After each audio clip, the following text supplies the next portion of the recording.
following is a Comfortably Zoned Radio Network production.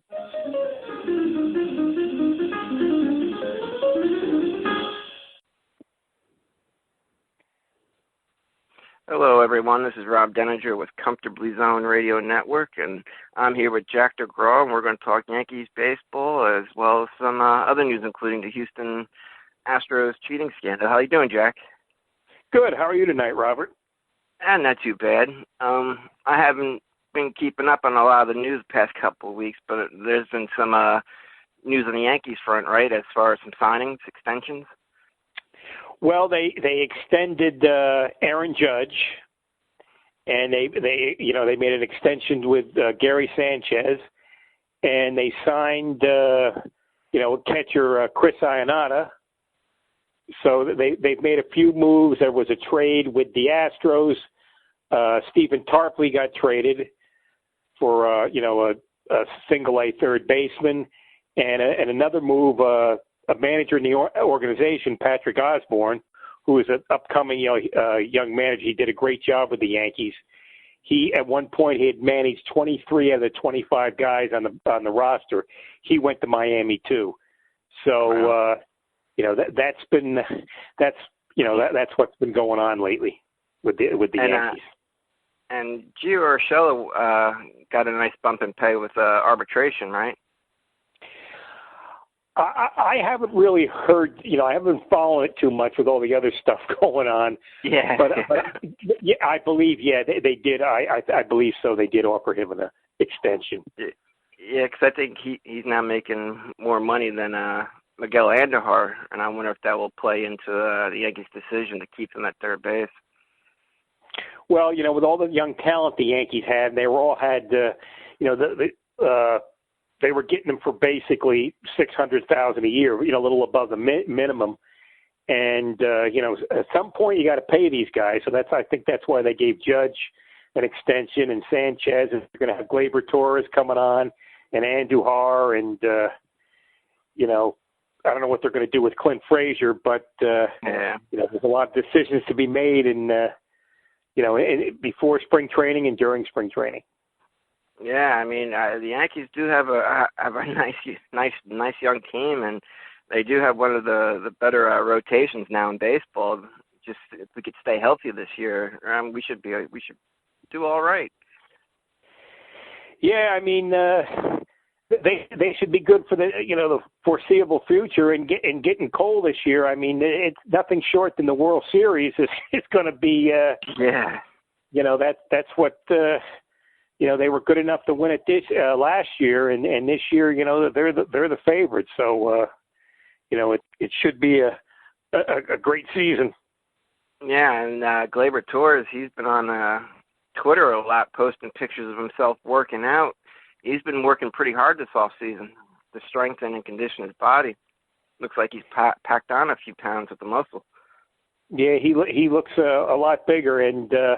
They'll be coming down here in Tampa shortly. I mean, a lot of the guys are down here now working out, and it's only 5 weeks. The first spring training game, and the 18th of February, the full squad will be down here. So it's just around the corner. Yeah, I can't get over how fast time has gone. It seems like we were just talking about the playoffs a couple weeks ago. But I can't wait for spring training to start. Yeah, it's always a fun time of the year. You see all the guys up close, and I got my spring training tickets, so I'm looking forward to it. And it should be a madhouse, with cold down here, and so it's always a fun time of the year. And the big news has been the cheating scandal with the Astros and the fallout. 3 managers now have lost their jobs. Beltran stepped down from the Mets job a couple days ago. I think they were going to fire him anyway, so I think he stepped down because the Mets asked Major League Baseball for all their information regarding Beltran and the Astros on Wednesday, and then on Thursday Beltran stepped down. So I wonder what they found. In that report that Major League Baseball gave him.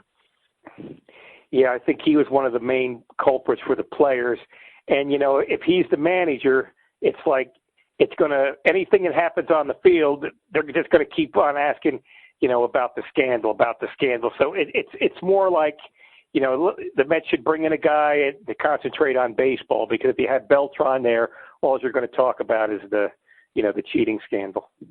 Yeah, I always thought that Buck Showalter would have been the right hire from the get-go, but they went with someone young like Beltran, so I'm interested to see who they get to replace him. Well, I think they got some guys in the organization they're looking at, but Showalter would be a great manager, because he did a good job with the Orioles, and he did an outstanding job with the Yankees. He was one of the reasons him and Gene Michael got the Bombers on the right track, in 92, 93, and so he did a good job with baseball. Yeah, he did a good job with the Diamondbacks too. I mean, yeah, he turns clubs around. Yeah. Well, I think he's in the Yes booth now, so it's good. Yeah. Always good to hear his commentary with the Yankees. Yeah, and are you surprised no players got punished or suspended?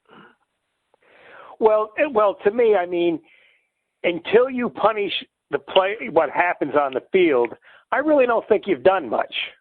I mean, yeah. you haven't hurt the product.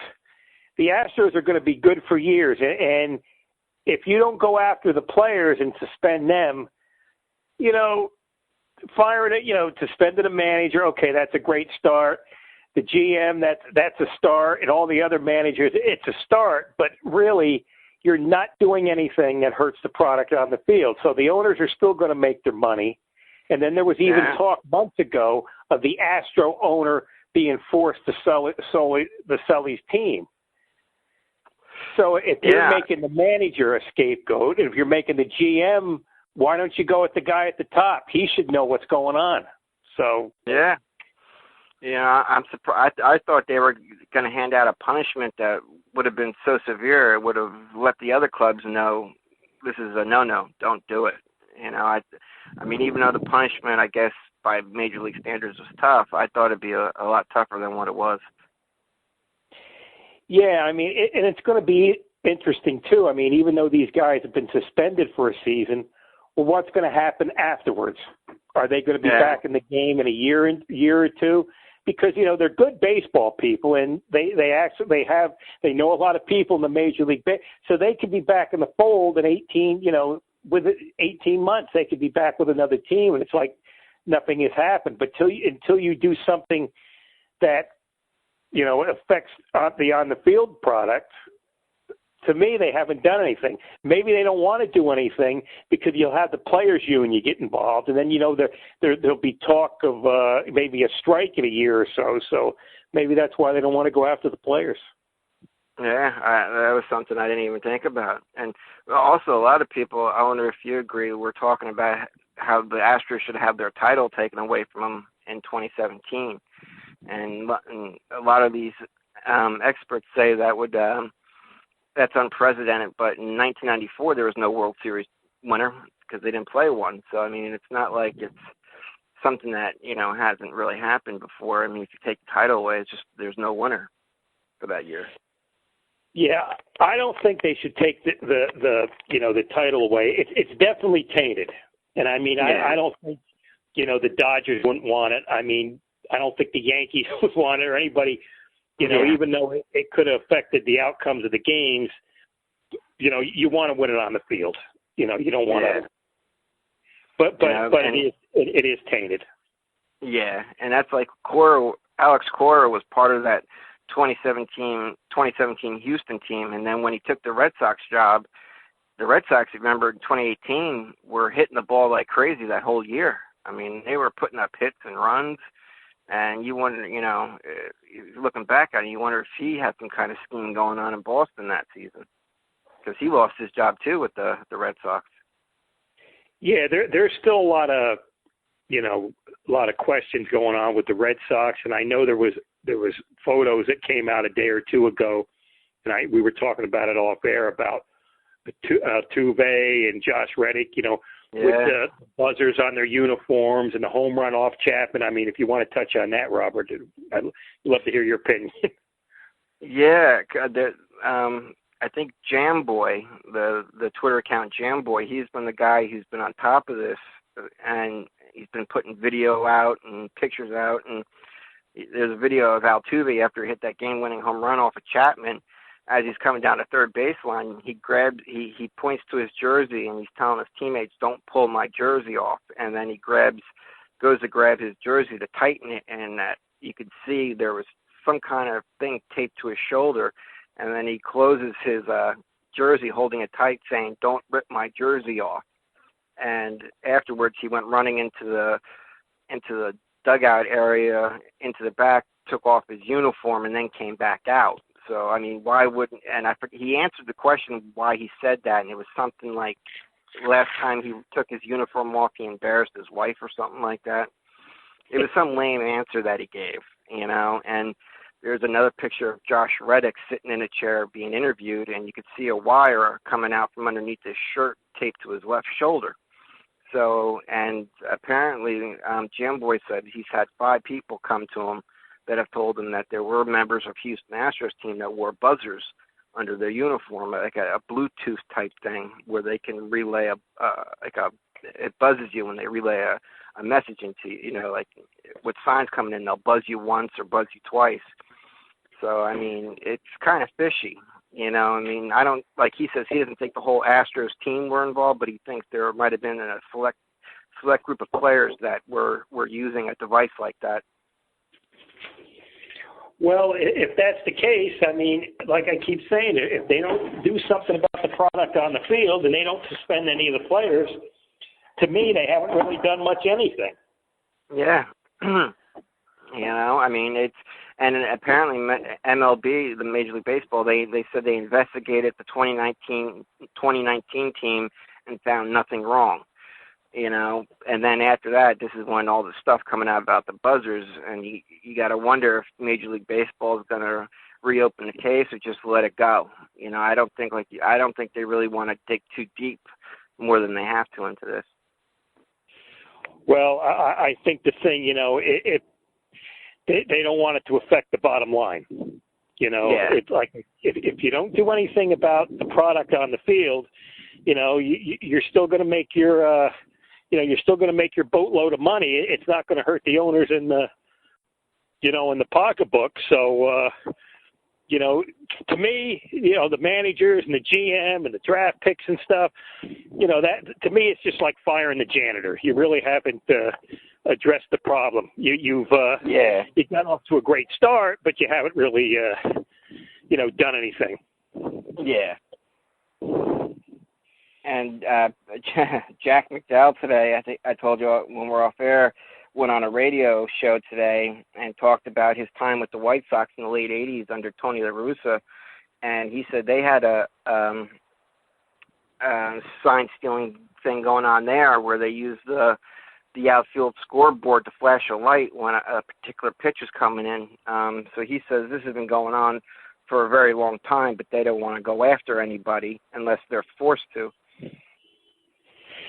Yeah, I mean, even with the 51, the Giants and the Dodgers, they said the Giants were, relaying signals from the center field scoreboard, when the Thompson hit the home run. I mean, it's always went on, but I think now with the technology,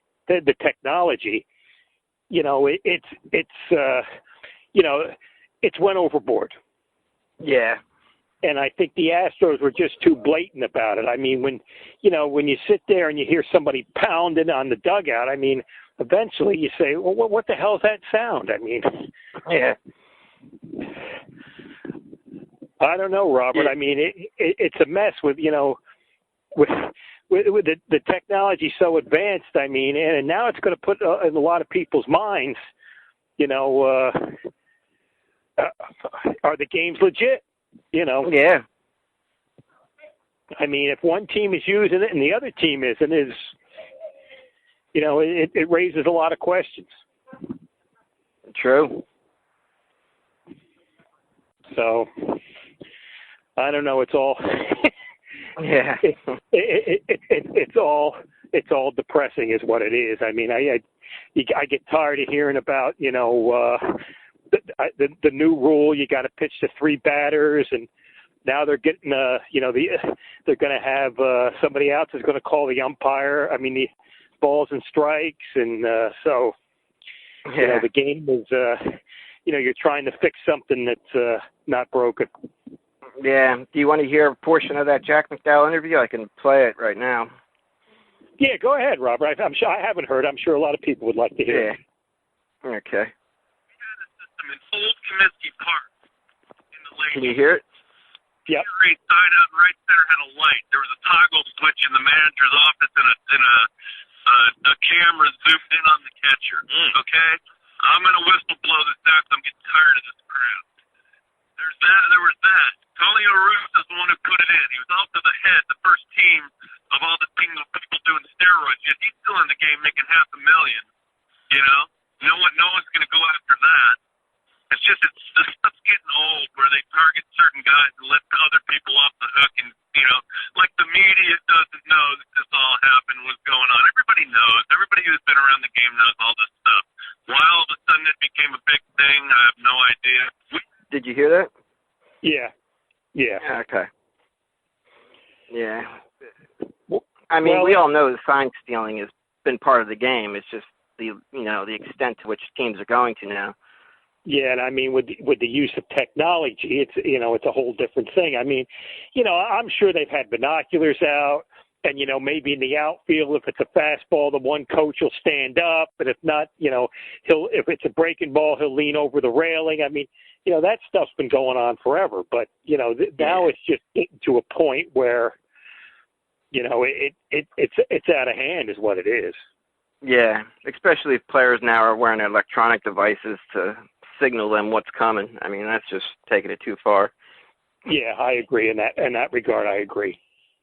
Yeah, it's just it's going to be interesting to see if there's any more fallout down the line from this. Depends how I guess Major League Baseball wants to dig any deeper. Well, that's the question. How far they want to go, because if it hurts the product on the field and they're not going to make their money, that's why you won't see players, get suspended. It'll be interesting to see how Houston does this year, because they'll be on their best behavior this year, and so it makes you wonder, what kind of season they'll have. It'll be interesting to see how things unfold, but it makes you wonder, if you're a Yankee fan, if you just had that home field advantage in 2017. What could have been, because we went 7 games that year. Yeah, I mean, I think with the talent the Astros have, I mean, they're still going to be one of the top teams in baseball, in the American League. And plus, in the American League, you only have maybe like 6 teams at the most, who are really, competing for a playoff spot. And, the other teams are just trying to get better. So, the balance of power is not really there in the American League. The Minnesota Twins made a nice signing with Josh Donaldson. He should help that ball club out pretty good.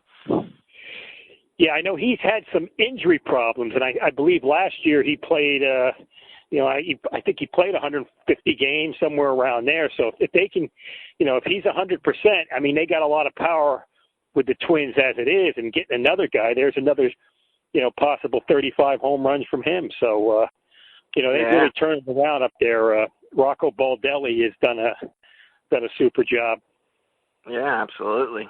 And there another baseball bit of news yesterday was Mike Trout. Did you hear about this? That apparently there's a report that says he found a loophole where he could take medicine that has HGH in it. And apparently he's been taking it for years. Yeah, I heard that. I really didn't get into it too much, but, I did hear that rumor. Yeah, craziness going on right now. Wow. Yeah. Well, Robert, we got to talk about something pleasant. Yeah. What did you think about the Hall of Fame balloting? Oh yeah, I forgot it. I was really hoping Munson would get in. I hope is there still a chance for him to get in at a later date? Yeah, I believe so. I think, well, first of all, like Ted Simmons was a tremendous player. Yeah. He was really outstanding, and he was good with the Cardinals and the Brewers, and he was in the World Series. And, Marvin Miller, it's about time he got in. He changed, he changed baseball for the players, and hopefully someday we'll see Kurt Flood in there too. But, yeah. I think the big thing that, hurts Thurman Munson, well, of course, the untimely death, tragic. He was injured a lot in the last few years. Yeah. And, he was playing first base and he was playing right field. I think if he hung on for a few more seasons, because if you remember 1980, they won over 100 games, the Yankees. In 81, they were in the series. So, if you could add another 3-4 years possibly to his resume, there was no question he was a great Yankee, just like Mattingly was a great Yankee. Yeah. I hope Mattingly, I'd like to, just as a fan, I would love to see him in there, but I can understand him not getting in. But Ted Simmons, you're right, he was a hell of a player. Yeah, somebody like Mattingly. I mean, Mattingly was a great Yankee, but, the injury, he lost a lot of his power.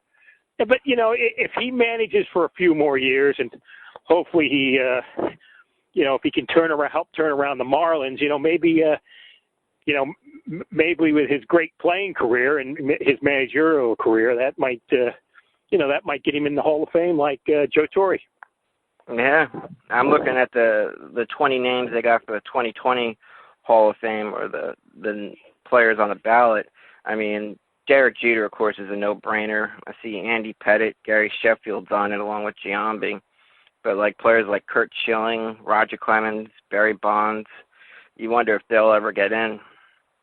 I mean, I think Curt Schilling belongs in there.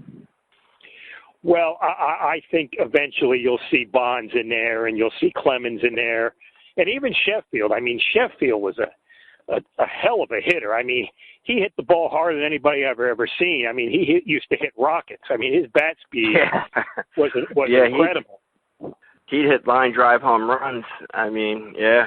And he's got over 500 home runs. Yeah, he's got 509 for his career. Yeah. I mean, that usually guarantees you hit 500 home runs, you're a Hall of Famer. I think, I don't know if he was too popular with the press, but he was a terrific player. And, the thing is, Robert, Giambi was with the Yankees.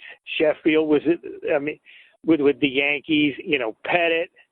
Look at the lineup they had. A-Rod, Jeter, Posada, Bobby Abreu. I mean, Johnny Damon, Bernie Williams. I mean, it's like an all-star team. And then, you get in the playoffs and you wind up losing to the Tigers or the Angels in 5 games. I mean, it was very frustrating. Yeah. That's like Barry Bonds. I mean, people, when you hear Barry's name, you think of steroids. But, I mean, before he even joined the San Francisco Giants, he was a 3-time National League MVP winner.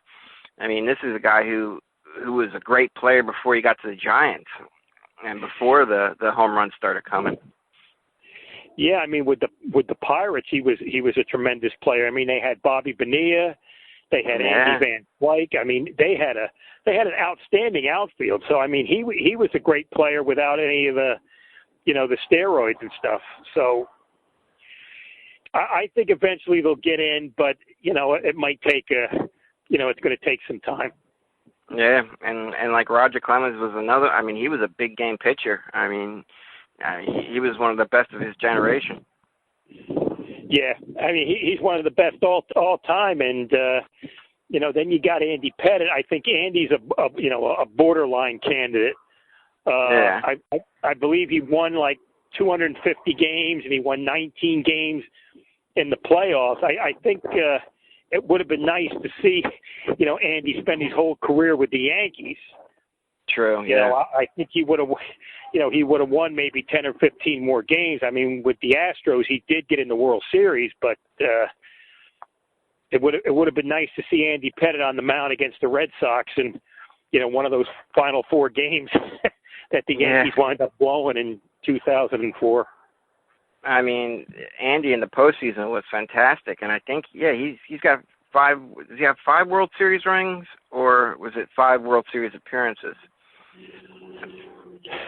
I think he's got the 5 rings, and he was in the in the series with the Astros. So I believe in the playoffs he was 19-11. Yeah, I'm pulling up his numbers now. Postseason pitching. Yeah, he was 19-11, 3.81 ERA,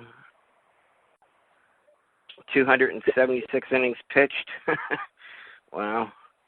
And he only gave up. He didn't give up that many hits either, I think.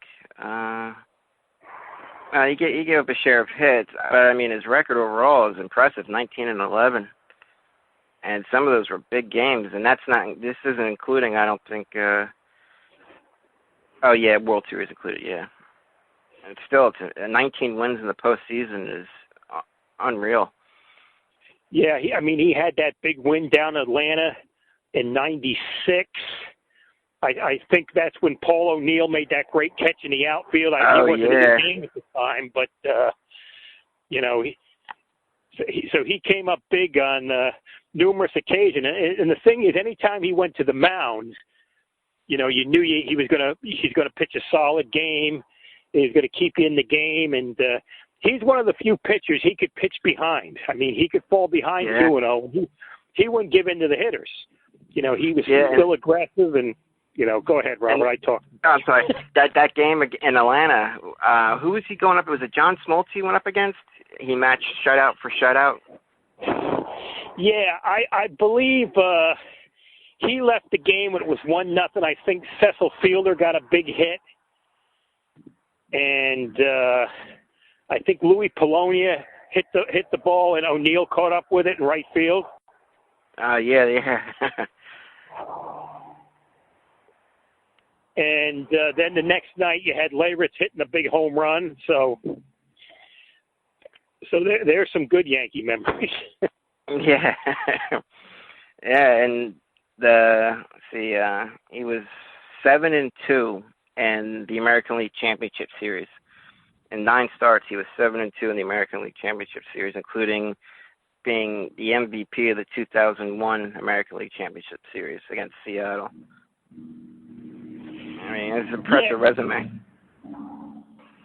So, I mean, I think, he's borderline.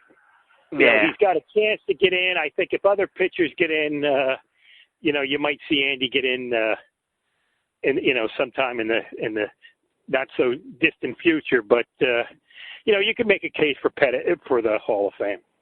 Yeah, and looking at Roger Clemens, he's got 354 career wins and only 184 losses, with a ERA just over 3. I mean, that's Hall of Fame right there. Wow. Yeah, I mean, 7-time Cy Young. Yeah, I mean, he was good wherever he pitched. Boston, the Yankees, the Astros, and the Blue Jays. All, wherever he was he was dominant. That's like I just wish he could have finished the game in '86 against the Mets, Game 7. And that's the thing about today's game. I mean, these pitchers, they would pitch late into the games. We're not going to see that much more often going forward. I mean, nowadays they're taking the starters out after the 4th, 5th inning. Yeah, I mean, I think we've mentioned on before. It's like you're not going to see 300 game winners or 250 game winners. I think now, the bar will be 200 game winners, because I don't think you're going to see, the 300 game winners anymore. Yeah, I mean, and that means we're not going to see that many, if any, no hitters or perfect games or anything special like that. No, I mean, now they just throw as hard as they can for 5 innings, and in the playoffs sometimes it's 4 innings, and you bring all these guys from the bullpen and they can all throw close to 100. So, it's a different game. Yeah, I mean, I guess you could say Don Larson's perfect game will never be matched in the World Series. No, and let's give Don passed away a few weeks ago. Yeah. I don't know if you heard that, Robert. Yeah, I mean, he lived to be what? He was in his 90s, right? Yeah. And I had the pleasure of meeting him a few times, and I remember he signed at a Yankee Fan Fest like 1993. He signed the centerfold for me from the Daily News the day after he pitched a no-hitter. So, that was a great memory of Don Larson. And I know he used to, he would sell his autographs. You could write to him for $10 or $20, and he'd send you an autographed picture of him and Yogi. So, that's cool. Yeah, he was 90 years old. Yeah, I don't know if there's anybody left from the 1956 team. I offhand I can't remember anybody. Yeah. I think Whitey's the only one left. And he lived in the Midwest, right, Don Larson? Yeah. And he still would fly out to New York and come to a number of games during the year. I mean, he was always a fixture at Yankee Stadium. Yeah, I remember maybe about 5 or 6 years ago, he was down here for the Yankee fantasy camp, and he used to riding around in the golf cart and stuff. And it was just nice to see him. It was great seeing him. And like when Yogi used to come down, it was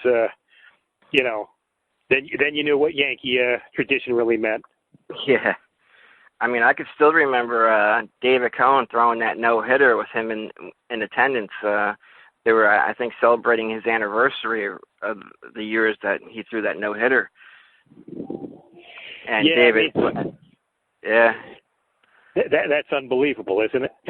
Yeah, I remember there was 3 years in a row there. It was David Cohn, David Wells, and Dwight Gooden 3 years in a row throwing no-hitters. Wells and Cohn threw perfect games, I think, right? Was it? No, Wells was the one that threw the perfect game. Cohn had a no-hitter, right? Yeah. Yeah, I think Cohn might have walked a few guys, and there might have been a rain delay during that, too. I'm not positive, but, another thing I remember, Dave Righetti's no-hitter. Oh, yeah, on July 4th, right? Yeah, I remember I was at my cousin's, 4th of July party, and they're not baseball fans at all. But I was going crazy. But the funny thing, my cousin told me he went to one baseball game in his entire life. And Carl Erskine pitched a no-hitter. Oh, my God. So that was like at Ebbets Field in the early 50s. So he went to one game, and he's seen a perfect no-hitter. So that's incredible. Crazy. God, I wish I could see something like that. That had to have been a great game to go to. That's something that would last forever. Yeah, I seen one. I seen a no-hitter for the Tampa Yankees. But I remember going in 1976. Doyle Alexander was pitching for the Yankees. And this is when Bill Lee come back. You remember they had a fight, Bill Lee and Craig Nettles, and Thurman Munson was in it, and Fisk and everything. So Alexander had a no-hitter going into the ninth inning. The Yankees were winning 9-0. The fans gave him a standing ovation, and the first batter was Rick Burleson, and he got a single, and that was the end of the no-hitter. I can still remember being a kid and watching Andy Hawkins throw that no-hitter for the Yankees and lose. That was during the time when the Yankees just couldn't win.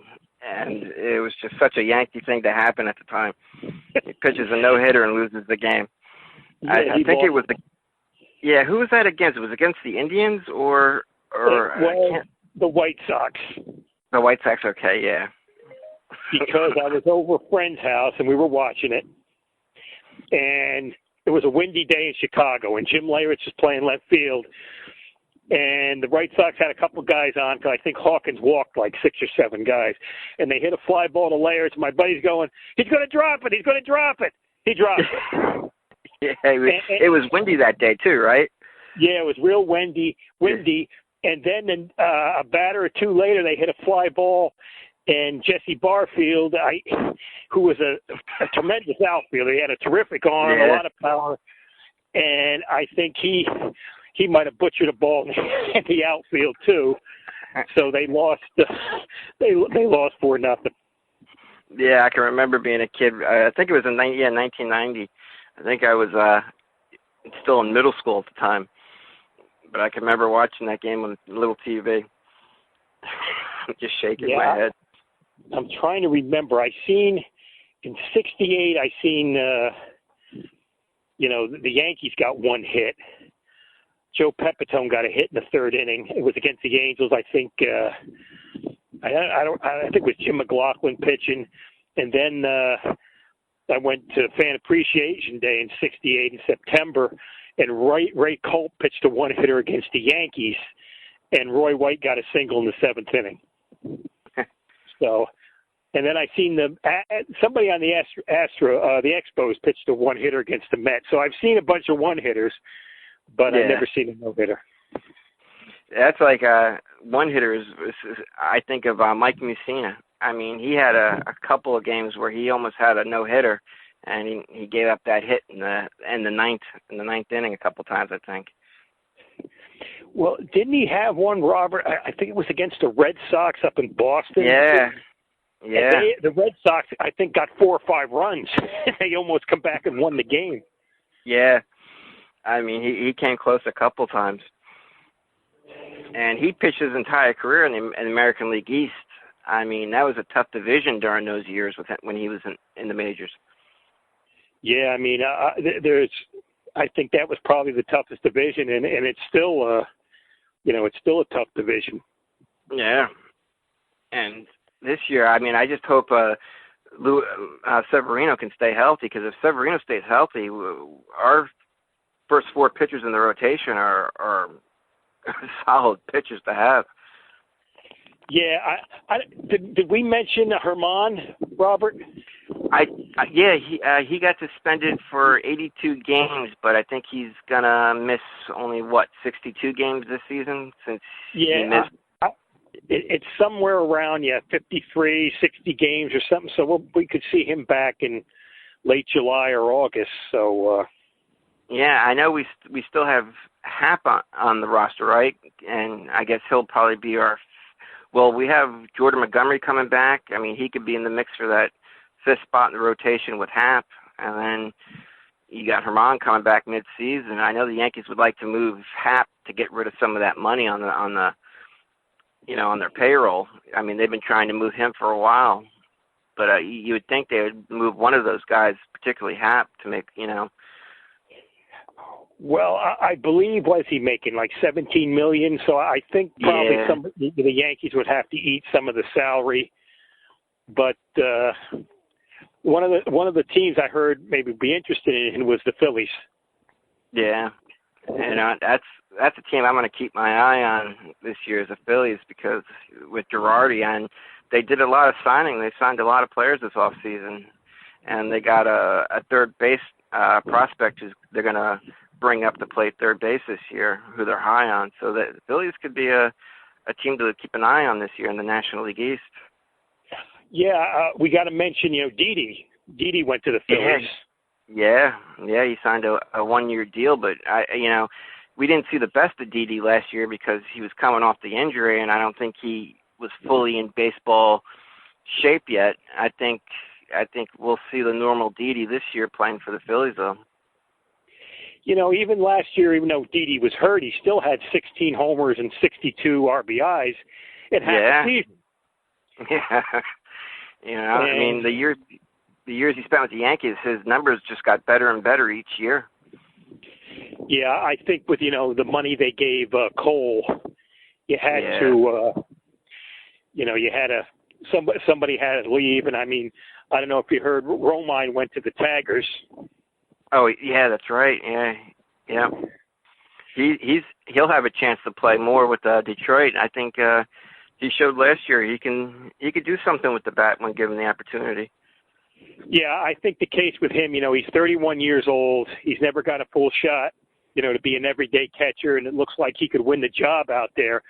So, it'd be interesting to see how he does when he gets 400 or 500 at bat. And plus, it's only a 1-year contract, so I think at some point there's a good chance you might see him back with the Yankees.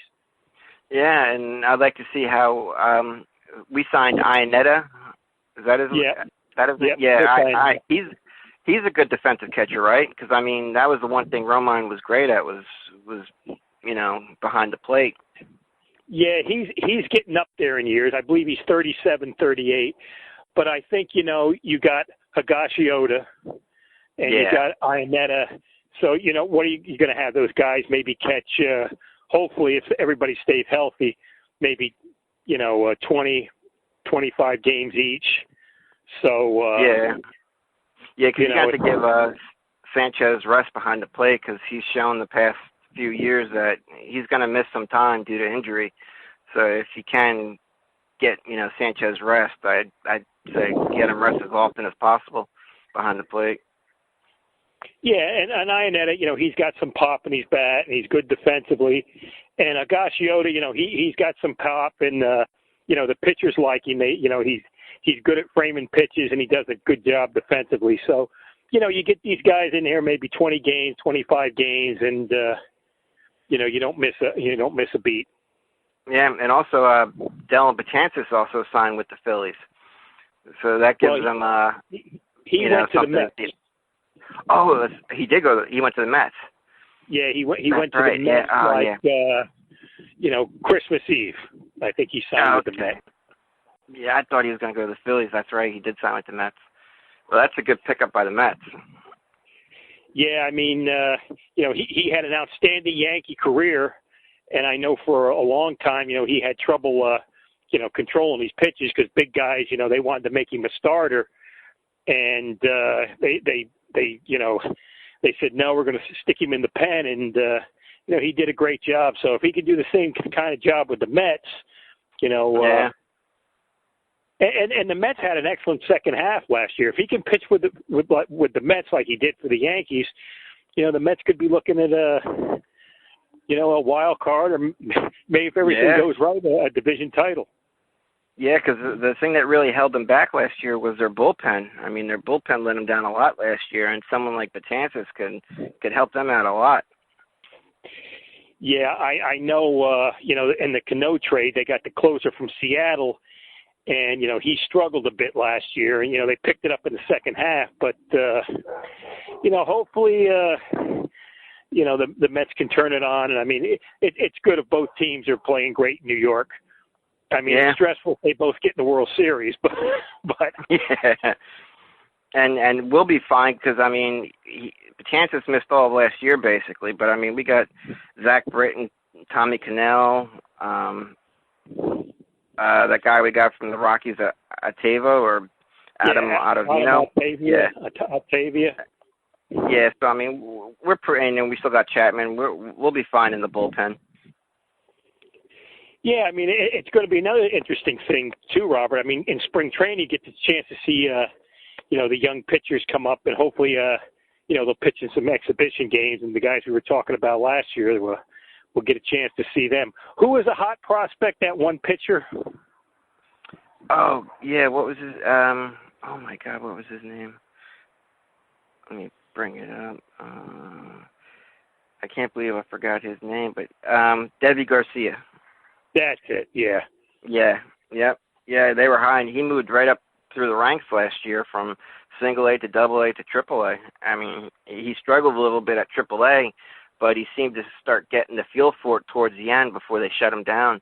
But he dominated at single A, double A, and at triple A he showed that he can adjust and get better. So, he'll be interesting to get a look at this year.